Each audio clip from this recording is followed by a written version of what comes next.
마태복음 13장 18절로 23절을 통해서 좋은 열매를 맺자 하는 제목으로 함께 깊은 은혜의 시간 되기를 바랍니다. 우리가 좋은이라는 단어가 참 좋은 것입니다. 나쁜 것보다 좋은 게 좋잖아요. 열매도 좋은 열매를 맺어야지 나쁜 열매 맺으면 별로 기분이 좋지 않습니다. 여러분, 말도 좋은 말을 해야지 나쁜 말 하면 안 됩니다. 항상 불평, 원망, 짜증, 그리고 남을 기죽이고 하는 말을 안 하는 게 좋고, 남에게 용기를 주고 소망을 주고 칭찬해주기를 인색하지 않고, 그런 사람들은 참 하나님이 기뻐하시는 사람들이 될 것입니다. 오늘 여러분, 열매도 좋은 열매를 맺어야 합니다. 오늘의 시대를 살펴보면 세속주의, 물질 만능주의, 현실주의로 인해서 이기적 사고방식으로 꽉 차 있음을 안타깝게 생각하지 아니할 수 없습니다. 사람은 만남의 대화가 필요한데 지금은 스마트폰 시대가 되어서 인간의 삶이 점점 전산화되어 가고 기계화되어 가고 있어요. 인간의 정이 점점점 멀어져 가고 있는 것이 오늘의 현실이라고 볼 수 있습니다. 그렇기 때문에 성도들에게 하나님의 말씀의 의미가 무엇인지를 깨닫는다는 것, 재발견한다는 것 매우 중요합니다. 은혜 속에서 살아가려고 하는 성도들에게 많은 장애물들이 있습니다. 마치 이스라엘 백성들이 출애굽할 때 보면 장애물들이 얼마나 많았습니까? 홍해바다의 장애물, 여리고성의 장애물, 아이성의 장애물, 이런 것들이 있었지만 하나님께서 기도하게 하시고 기도할 때마다 방법을 가르쳐 주시고 장애물들을 다 제거시켜 주셨습니다. 하나님의 전적인 능력으로 기적 속에 다 헤쳐나갈 수가 있었습니다. 오늘날 성도들이 하나님의 축복을 받지 못하고 있는 장애물들이 너무 많기 때문이라는 것을 알 수 있습니다. 특별히 축복의 열매를 맺지 못하게 자꾸 장애물들이 방해합니다. 그러한 모습을 오늘 본문 말씀 속에서 비유로 말씀한 것이 씨 뿌리는 비유입니다. 오늘 이 씨 뿌리는 비유를 통해서 정말 우리는 깊이 새기시고 또 변화가 일어나기를 축원합니다. 먼저 씨를 뿌렸는데 밭이 네 군데에 있었습니다. 같은 씨인데 밭이 네 군데다 뿌렸어요. 길가, 돌밭, 가시떨기밭, 그리고 좋은 땅에 씨가 뿌려졌습니다. 그런데 세 군데 밭에는 자랄 수가 없습니다. 열매를 더군다나 기대할 수가 없습니다. 그러나 좋은 땅에 뿌려진 씨는 100배 혹은 60배 혹은 30배의 열매를 맺게 되었다고 하는 것이 본문입니다. 오늘 본문을 통해서 열매 맺지 못하는 이유가 무엇인지, 좋은 열매를 맺는 방법이 무엇인지를 깨닫는 시간 되기를 바랍니다. 여러분들이 기도하는데 왜 이렇게 막힙니까? 교회를 다니기는 다니는데 왜 이렇게 막힌 것들이 많고 잘 풀릴 것 같은데도 풀리지 않습니까? 그것은 좋은 밭이 되어야 한다는 것을 알려주고 있습니다. 여러분들은 좋은 밭이 되어야 돼요. 씨가 문제가 아니라 밭이 문제였다는 사실입니다. 씨 뿌리는 비유를 통해서 그래서 우리에게 주는 교훈이 있습니다. 씨앗은 하나님의 말씀을 의미하고 밭은 우리의 마음, 우리의 심령을 의미하기도 합니다. 그렇기 때문에 씨에다가 문제 있다고 말하지 마시고 내 밭이, 내 심령이, 내 마음이 문제라고 하는 것을 아셔야 합니다. 그래서 씨앗은 하나님의 말씀인데, 그래서 성경 히브리서 4장 12절에 하나님의 말씀은 살아있고 운동력 있어 좌우의 낯선 것보다 예리하여 우리의 영과 혼 및 관절과 골수를 쪼개기까지 하며 우리의 마음과 생각을 감찰하시느니라. 하나님의 말씀은 살아있는 말씀이에요. 그래서 말씀 듣다가 소경이 눈 뜨고 안진맥이 일어나고 말씀 한마디로 한센병자가 일어나고 말씀이 기적을 이루는 것입니다. 살아있는 말씀이기 때문인 줄로 믿습니다. 그래서 사도행전 5장 20절에 하나님의 말씀은 생명력이 있다고 했고, 마태복음 13장 23절에 하나님의 말씀 속에 열매를 맺게 해주신다고 그랬고, 요한복음 5장 24절에 말씀을 통해서 죽어가는 영혼이 다시 소생하고 살아날 줄로 믿습니다. 베드로전서 1장 24절을 보면 너희가 거듭난 것이 썩어질 씨로 된 것이 아니요 썩지 아니할 씨로 된 것이니 하나님의 살아있고 항상 있는 말씀으로 되었느니라, 이렇게 말씀하고 계십니다. 하나님의 말씀은 분명히 살아있는 말씀입니다. 그리고 하나님의 말씀은 에레미야 23장 29절에 나 여호와의 말이니라 내 말이 불 같지 아니하냐 내 말이 반석을 쳐서 부스러뜨리는 방망이 같지 아니하냐 나 여호와의 말이니라. 하나님의 말씀은 불이요 하나님의 말씀은 방망이라고 말했어요. 완악하고 강팍한 자들을 방망이로 두드려 패서 부드러운 자로 만드는 것처럼 말씀으로 우리의 심령이 변화가 일어날 줄로 믿습니다. 하나님의 말씀은 불입니다. 불은 뜨겁기 때문에 열심 있는 사람으로 바꿔놓는다고 누가복음 24장 32절에 말합니다. 엠마오로 가는 두 제자가 주님의 말씀을 들을 때 우리의 심령이 뜨거웠지 않았더냐 그렇게 말하고 있습니다. 불은 태우는 일을 합니다. 그래서 민수기 31장 23절에 무릇 불에 견딜 만한 물건은 불을 진하게 하라 그리하면 깨끗게 하거니와 또 정결케 하는 물로 그것을 깨끗게 할 것이며 무릇 불에 견디지 못할 모든 것은 물을 진하게 할 것이니라. 이 불은 태워서 깨끗게 하는 것입니다. 우리의 심령이 더럽고 추한 병마와 마귀 사탄 귀신 악의 세력들이 다 태워지기를 주 이름으로 축원합니다. 그 다음에 불은 녹여서요 쓰레기 같은 세부추도 녹여서 귀한 그릇 큰 그릇 또 쓸모있는 그릇 가치 있는 그릇 이렇게 만들어내는 것처럼 우리의 교만과 아집과 혈기가 녹여서 하나님 말씀 듣다가 변화받아서 하나님 앞에 가장 귀하게 쓰임받는 그릇으로 만들어지는 것입니다. 그래서 분명히 말씀에는 역사가 일어나는 것입니다. 말씀 듣다가 역사가 얼마나 많이 일어났어요.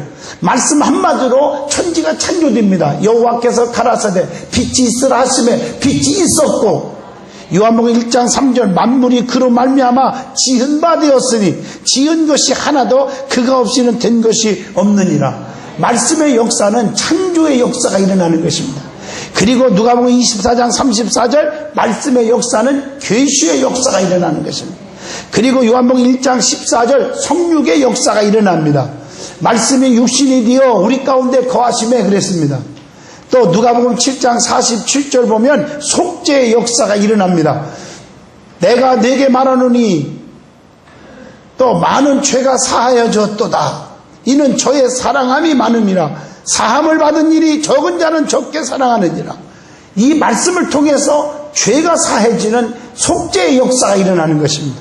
에베소 1장 13절 구원의 복음을 듣고 그 안에서 또한 믿어 약속의 성령으로 인치심을 받았다. 구원의 역사가 일어나요. 누가복음 1장 37절 모든 말씀은 능치 못하심이 없느니라. 능력의 역사가 말씀 속에 일어납니다. 히브리서 4장 13절 심판의 역사가 일어나고 베드로전서 1장 23절 중생의 역사가 일어나고 마태복음 15장 28절 치유의 역사가 일어납니다. 그래서 우리 예수님께서는 병 고치는 방법이 여러 가지가 있었습니다. 그분은 정말 만져서 치료한 것도 있고 그분은 기도할 때 역사가 일어났고 또 상대방의 믿음이 있을 때 주의 몸에서 능력이 나가서 치료한 것도 있고 여러 가지 방법도 있지만 주님의 말씀 한마디로 치료한 적이 얼마나 많은지 모릅니다. 따라 안심하라 네 믿음이 너를 구원하였느니라. 말씀으로 모든 병을 치료하셨습니다. 또 디모데전서 4장 5절 보면 청결의 역사가 일어납니다. 하나님의 말씀과 기도로 거룩하여지느니라. 말씀이 우리 심령 속에 들어올 때 우리의 심령이 청결해집니다. 또 요한복음 4장 12절 또 사도행전 2장 37절 말씀은 변화의 역사가 일어납니다. 오순절 마가다락방에 120명이 기도하다가 성령을 받았습니다. 그랬더니 사도행전 2장 37절 보면 주의 종들이 말씀을 전할 때 가슴을 치면서 어찌할까 하며 찔림받으면서 달라지기 시작했습니다. 그래서 사도행전 2장 47절에 친송을 받으며 구원받는 자가 날마다 더해가더라. 성도들이 많은 분들 앞에 인정받고 친송받는 달라진 모습을 보일 수가 있었습니다. 그래서 서로 떡을 띄워주고 나눠 먹고 나눠주고 네 것 내 것 안 따지고 자기의 소유도 팔아서 가난한 사람에게 주고 자기 것도 내 거라고 막 주장하지 않고 남에게 돕고 사는 사람이 되었다는 것은 이것은 정말 말씀 듣고 은혜 받은 사람들은 심령이 변화되기 때문인 줄로 믿습니다. 그래서 성경에 보면 은혜 받은 사람들은 재물의 욕심이 사라지는 거예요. 자, 그 다음에 밭입니다. 밭은 우리의 심령, 우리의 마음을 의미하기도 합니다. 그래서 씨는 말씀인데 말씀이 문제가 아니고 내가 문제라는 거예요. 말씀을 받을 때, 그렇기 때문에 우리는 마음의 문을 열어야 됩니다. 요한계시록 3장 20절입니다. 마음 문을 열어야 돼요. 주 예수 대문 밖에 서서 문을 두드리노니 누구든지 내 음성 듣고 문을 열어야 돼요. 그래야 주님이 내 안에 들어오는 거예요. 내가 주님 안에 들어갈 수가 있어요. 그래서 주님과 나와 교통이 이루어지는 것이에요. 교통이 이루어짐으로 요한복음 15장 7절 네 말이 내 안에 거하고 내 말이 너희 안에 거하면, 즉 교통이 이루어지면 너희는 무엇이든지 구하라. 그리하면 다 이루리라. 기도하면 다 들어주신다는 거예요. 주님이 내 안에 계시지 않으면 아무리 기도해도 허공을 치는 기도가 되는 거예요.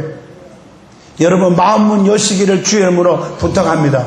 예배 시간에도 여러분들이 듣는 말씀을 듣는 자세가 중요한 것입니다. 세상적인 근심, 걱정, 불안, 초조, 염려, 이걸 전부 가지고 와가지고 그걸 버리지 못하고 그냥 설교 시간에 귀에 두르지를 않는 거예요. 딴 생각하고 있냐고. 절대 안 됩니다. 말씀을 받을 때는 마음의 문을 활짝 여시기를 축원합니다. 그래서 같은 말씀을 전하는데도 집회 때 보면은 막 수백 명, 수천 명이 막 동시에 암이 없어지고 눈이 떠지고 기적이 막 일어나는 교회도 있는가 하면, 어떤 분들은 앞에 앉은 몇 분만 은혜를 받고 치료받고 나머지는 쫄룩쫄룩 그냥 걸어가는 거예요. 쫄룩쫄룩해서. 어떤 분은 치료받고 어떤 분은 치료하지 못하느냐. 그것은 장양희 목사가 강사가 치료하는 게 아니고 하나님이 하시는 것입니다. 여러분들이 정말 마음문을 열고 은혜를 사모하는 자에게는 성령께서 말씀을 통해서 치료의 광선을 비춰주시는 것입니다. 그래서 우리는 성령의 충만함을 받고 산다는 게 중요해요. 에베소 5장 18절 세상적인 술 취하지 말으라는 거예요. 그건 방탕한 것이고 오직 성령의 충만함을 받으라. 그래서 웬만하면 믿는 자들은 아무리 사업도 중요하고지만 맥주 하나에도 웬만하면 손에 대지 말란 말이에요. 손에 대는 게 아니라 입에 대지 말란 말이에요. 손에 잡으니까 입에 대겠죠. 틀린 말은 아니네요. 성령의 충만함을 받으라. 저도 주변에 보면요, 중직이라고 말할게요. 내가 감히 내가 무슨 얘기하면 또 이상하니까.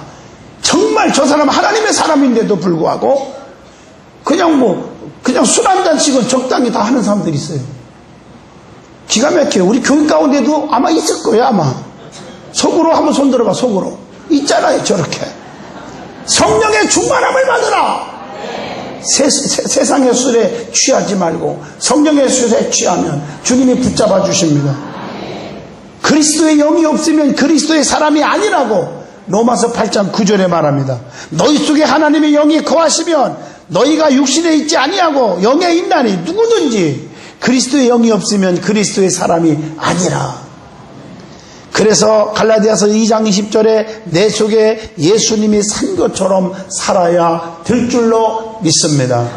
다시는 그래서 어둠에 속하지 아니하고 빛에 속하여 살아가는 것입니다. 요한복음 8장 12절의 말씀입니다. 그 다음에 밭은 우리의 마음은 마음입니다. 그렇기 때문에 무슨 변화가 일어나느냐? 심령의 변화가 일어납니다. 심령의 변화가 일어나는 것을 보면 말씀의 역사가 일어나는 것을 알 수가 있습니다. 그래서 우리는 정말 우리의 밭이 아름다우면 우리의 심령이 달라지는 것을 보고 알 수 있어요. 누가복음 5장 8절에 정말 심령의 변화가 일어난 사람은 죄인임을 고백합니다. 베드로가요 주님 말 앞에 엎드려서 주여 나는 죄인입니다. 내 곁을 떠나소서 이렇게 말하고 있습니다. 또 요한복음 1장 49절 나다나엘이 대답하되 랍비요 당신은 하나님의 아들이십니다. 당신은 이스라엘의 임금이십니다. 하나님의 아들이라고, 예수님이 하나님의 아들이라고 고백하는 변화가 일어났습니다. 요한복음 4장 29절에 죄 용서함의 기쁨과 감격을 체험하는 변화가 일어납니다.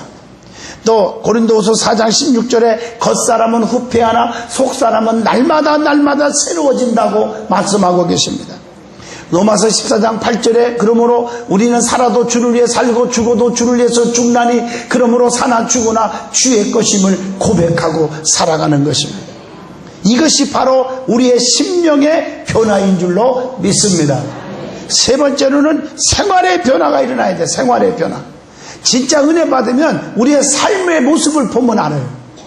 하나님 앞에 예수 믿고 하나님 믿는다고 성령 충만하다고 하는 사람들이 금방 혈기 부리고요, 금방 남 얘기하기를 좋아하고 남에게 칭찬하지를 못하고 상처만 주고 이거 전부 보면 가짜들입니다. 정말 우리는 생활의 변화가 일어나요. 성령 충만하면 생활 속에 나타나는 것이에요.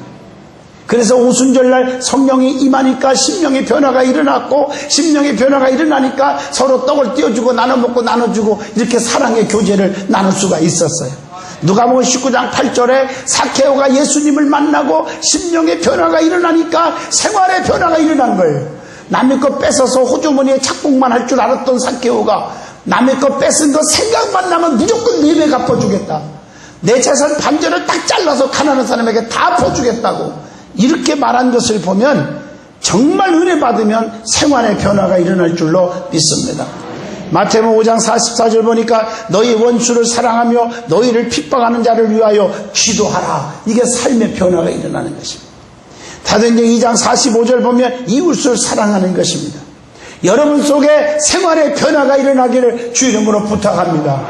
많은 분들은 말씀을 그렇게 많이 좋은 말씀을 듣고도 문 열고 나가면서 변화된 모습이 없어요. 똑같이 화내고 똑같이 고집부리고 똑같이 남을 미워하고 손가락질하고 끼리끼리 놀고 왕따시키고 이런 분들이 있어서는 안 되는 거예요. 다 가짜 신앙인들인 거예요. 그래서 하나님은 성도들이 좋은 열매를 맺기를 지금도 원하고 계시는 줄로 믿습니다.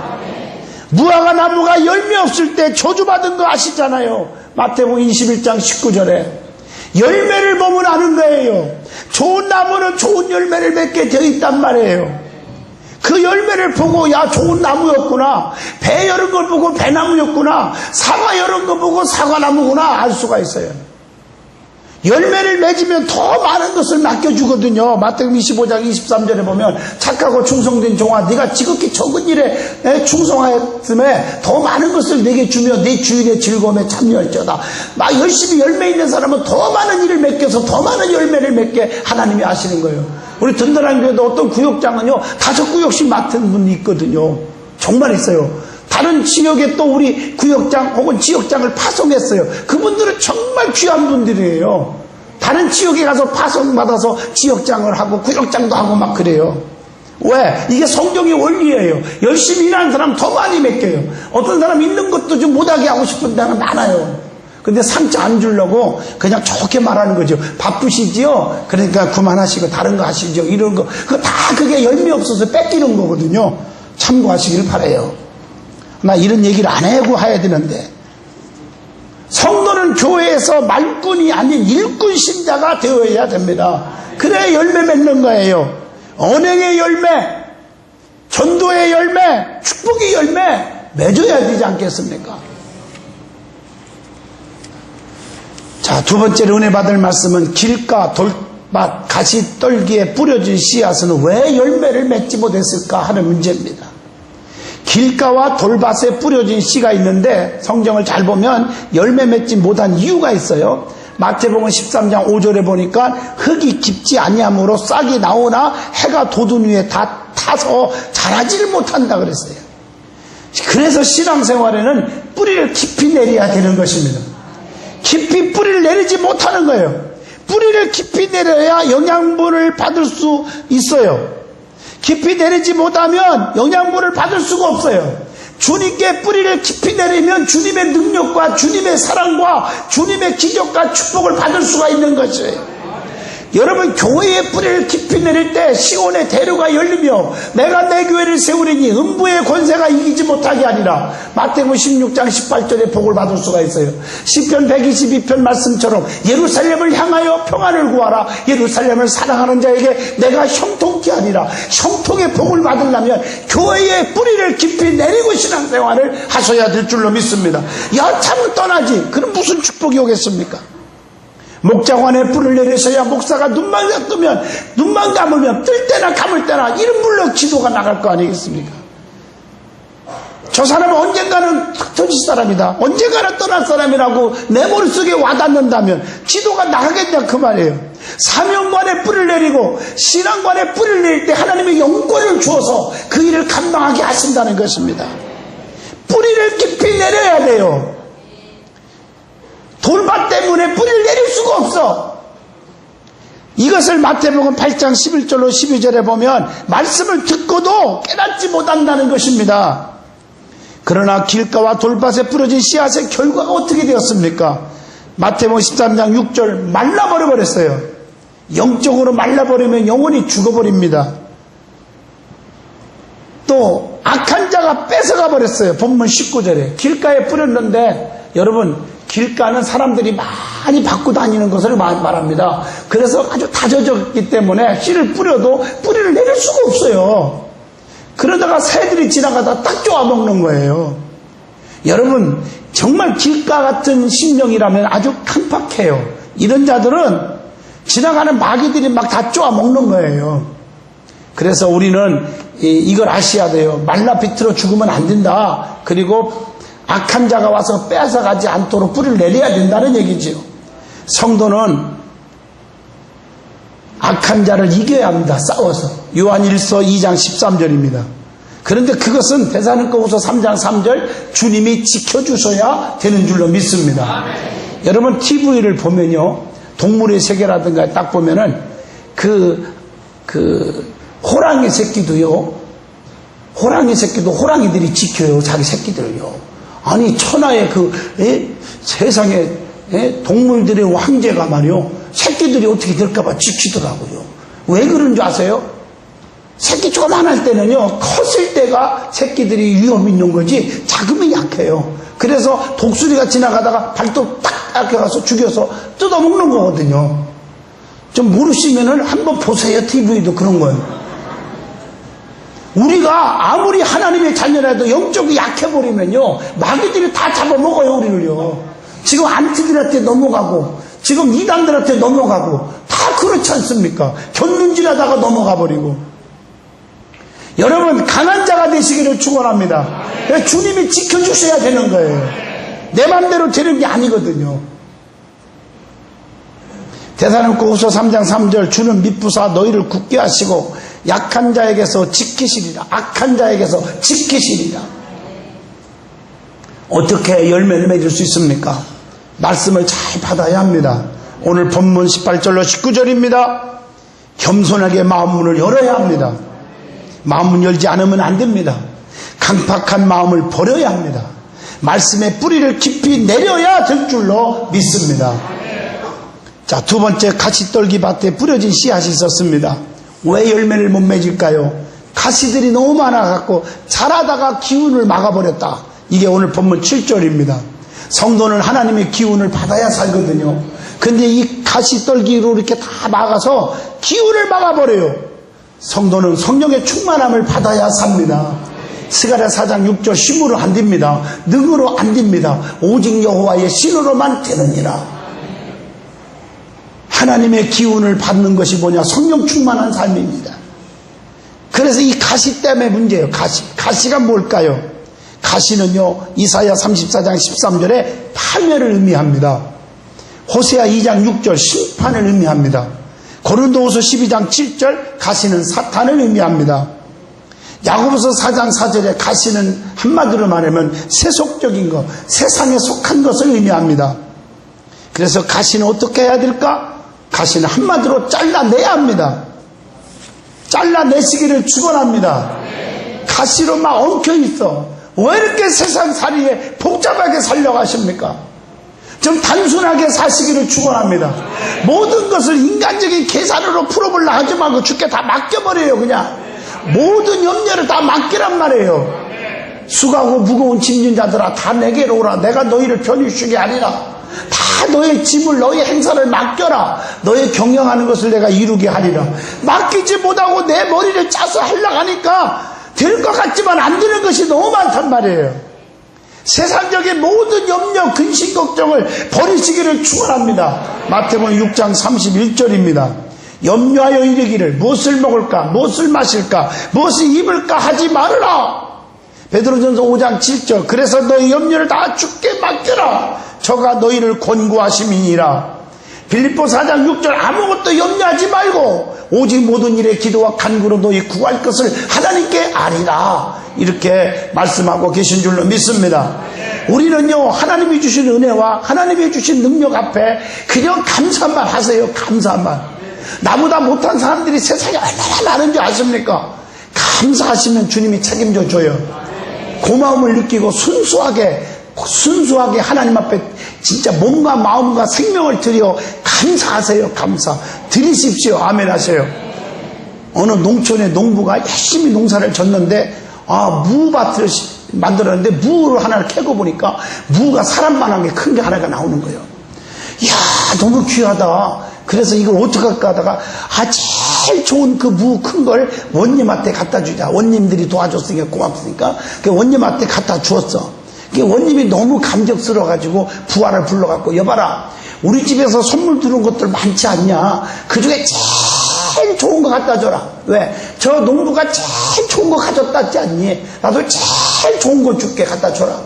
그게 뭐냐면 그 부하가 황소 한 마리가 들어왔는데 제일 좋은 건데요. 줘라. 그 황소 한 마리를 끌고 갔어.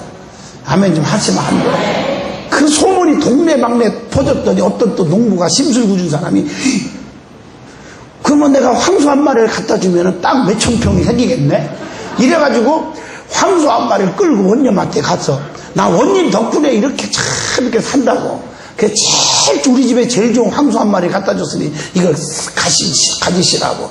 그러니까 그 원님이 또 감격스러워서 이런 고마울 수가 있나. 여봐라, 우리 집에 최근에 제일 좋은 거 들어온 게 뭐가 있냐. 이야, 무 이만한 큰 게 들어왔습니다. 그래, 그 제일 좋은 거 무를 갖다 줘라. 그래서 황소 한 마리 바치고 무 하나 들고 집에 와갖고 구시렁구시렁 그러고 있었다. 뭔 말인지 잘 모르시는가 봐. 여러분, 하나님 앞에 헌신하는 것도 순수하게 하세요. 그렇죠? 하나님 앞에 드려지는 것도 몸과 마음과 생명을 다 순수하게 하세요. 그래야 축복이 될 줄로 믿습니다. 그래서 오늘 세상의 염려를 버리고 재리의 유혹을 물리치라고 본문 22절에 가르쳐주고 있습니다. 사람이 욕심을 부리면 안 돼요. 하나님이 주신 은혜를 감사할 줄 알아야지 욕심을 부리면 안 되는 거예요. 자, 그 다음에 좋은 땅, 옥토에 씨를 뿌려야 많은 열매를 맺는다는 것이죠. 본문 23절입니다. 이것은 뭘 의미하느냐? 말씀을 듣고 깨닫는 자라고 성경은 가르쳐 줍니다. 여러분, 우리의 마음이 옥토가 뭐냐? 말씀을 들을 때 바로바로 깨닫고 좀 눈물도 흘리고 변화도 일으키고 결단도 하고 이런 것이 바로 옥토밭인 줄로 믿습니다. 옥토밭이 되어야 많은 열매를, 좋은 열매를 맺을 수가 있는 것입니다. 왜 이렇게 여러분들이 풀리지 않고 힘듭니까? 내 옥토밭이 되지 않기 때문입니다. 하나님의 은혜를 깨달지 못하기 때문입니다. 말씀을 들어도 정말 하나님의 말씀에 감동이 되질 않아요. 변화가 일어나지 않아요. 그래서 누가복음 10장 38절 39절에 하나님의 말씀을 제일 중요한 것은 들어야 됩니다. 예배 빠지지 마세요. 저녁 예배, 수요 예배, 새벽기도, 저녁기도, 집중기도에 빠지지 않기를 부탁합니다. 저희 교회 한 달에 한 번씩 집중기도회를 통해서요, 정말 응답받고, 어떤 사람은 방언 터졌다고 은사 받았다고 좋아하는 분이 있고, 어떤 분들은요 저한테 막 이 집중기도를 한 번에 딱 들었는데 한 방에 그냥 사업장이 생기고 길이 열리더라고 얘기하는 사람들이 무척 많아요. 기도밖에 없잖아요. 말씀을 그리고 받아들여야 돼요. 사도행전 41장.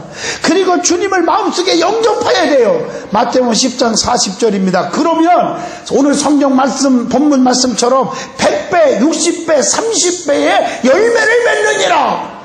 성도는 성령의 열매를 맺고 살아야 합니다. 갈라디아서 5장 22절 23절. 그리고 평생의 열매를 맺어야 돼. 시편 119편 92편 13절로 14절 보면 여호와의 집에 섬겼으며 우리 하나님의 궁정에서 흥왕하리로다. 흥왕하리로다. 늙어도 결실하며 진액이 풍족하고 빛이 청청하며. 대단하죠. 늙었는데도 결실이 일어난대. 진액이 풍족하고 빛이 청청하대요. 뭔 말인지 해석하세요. 성도는 열매를 보고 하나님을 사랑하는지 구원받은 백성인지를 구별하게 됩니다. 열매 없는 무화과 나무 조주하신 주님이십니다. 세상의 근심 걱정 버리고 교회에 주님께 뿌리를 내리시고 정말 가지치기 잘하시고 옛사람이 죽어지고 오직 주님께만 뿌리를 깊이 내릴 수 있다면 반드시 좋은 열매를 맺을 수 있는 감사가 넘치는 성도가 될 줄로 믿습니다.